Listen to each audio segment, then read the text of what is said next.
કે મારું નામ જાડેજા જયસિંહજી નરસિંહજી મશાલી અને આ ખેતર મારું છે. આ ખેતરની અંદર બાજરી 4 થેલી વાવેલ હતી, 2.5 મણ ધાર વાવેલ હતી. બધું અત્યારે દેખાય છે. એમાં કોઈ હું ખોટું ખાચું કોંક નાખું પણ પ્રૂફ દેખાય છે. આની અંદર કાંઈ પણ બચ્યો નથી. બીજું મેં 3 લાખ રૂપિયા વેદ લઈને ફેન્સી વાડ કરાવી હતી. ભોંડરાના ત્રાસ સારું કરી કીધું ભોંડરાથી બચીએ તો કદાચ અનાજ આપણે ખાય એમ થાય.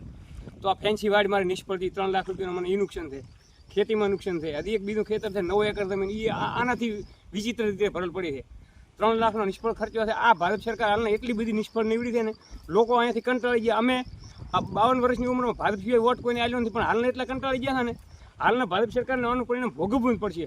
કારણ કે 15 દિવસ થવા છતાં આજ સુધી કોઈ અમારી પડ ઉછળી લીધી નથી. આટલા અમને ખેતીનું નુકસાન થાય, અમારા ઢોરા મરી ગયા, પશુપાલન મરી ગયું, અમે પાણી વગર ખાધા વગર હેરાન થનારા. તો આજ સુધી અમને કોઈ પૂછવા કોઈ અધિકારી નથી આવ્યો કે તમે શું કરો છો, કઈ રીતે જીવો ખરા. આ માર્ગ છે, આ હાઈસ્કૂલનો માર્ગ છે, આગળ સરપંચનું ગામ છે. અહીંથી કોઈ પણ માણસ નથી ચાલી લઈ તો વિદ્યાર્થી નથી. તો 15 દિવસથી સ્કૂલમાં વિદ્યાર્થીઓ બંધ છે. આ પાણીનો નિકાલ કાયદેસર થાય, અહીંયા નિકાલ નથી કરાવી તે સરપંચ પોતે, બરાબર. અને અમે રજૂઆત અમારી કોઈ સાંભળતો નથી. અમારે તો જાવું ક્યાં નહીં પાસે આવવાનું. આનો પાણીનો કાયદેસરનો જ્યાં નિકાલ થાય નિકાલ કરતા ભાદરું પાણી ખાલી થઈ જાય. આ અમારા ખેતરમાં બધો ખાર આવી ગયો. આ ખેતર કોઈ કામ નથી. આ બિનખેતી થઈ ગઈ છે. અત્યારે ખેડૂતોની મોટી વ્યથા છે. ભારત સરકાર ઉપર ખરેખર ખેડૂતો હાલના પૂરા રોષમાં છે. હું આ કંઈ બતાવું, બીજા વગર ગીતે બતાવ્યા, પણ ચૂંટણીના પરિણામ આવવાનું પરિણામ ભારત સરકારને મળી જવાનું. રાજ્યના મુખ્યમંત્રી ભૂપેન્દ્રભાઈ પટેલ પણ આપણા સોયગામ તાલુકાની મુલાકાતે આવ્યા હતા, જેને લઈને તાત્કાલિક અધિકારીઓને સૂચના આપવામાં આવી હતી કે ઘાસચારો કેશડોલ તાત્કાલિક ચૂકવવામાં આવે.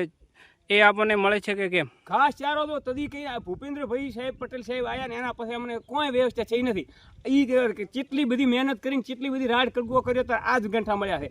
આજ તારીખ 20 તારીખને આજ ગંઠા આવ્યા છે. આટલા દિવસ ઢોરાઈ શું ખાતો છે. પછી 233 રૂપિયા પ્રમાણે કેશ ડોલનું કે આજ સુધી કોઈને કેશ ડોલ ચૂકવીની સરકાર તરફથી અમને 1 રૂપિયાની પણ સહાય નથી મળી અત્યાર સુધીની.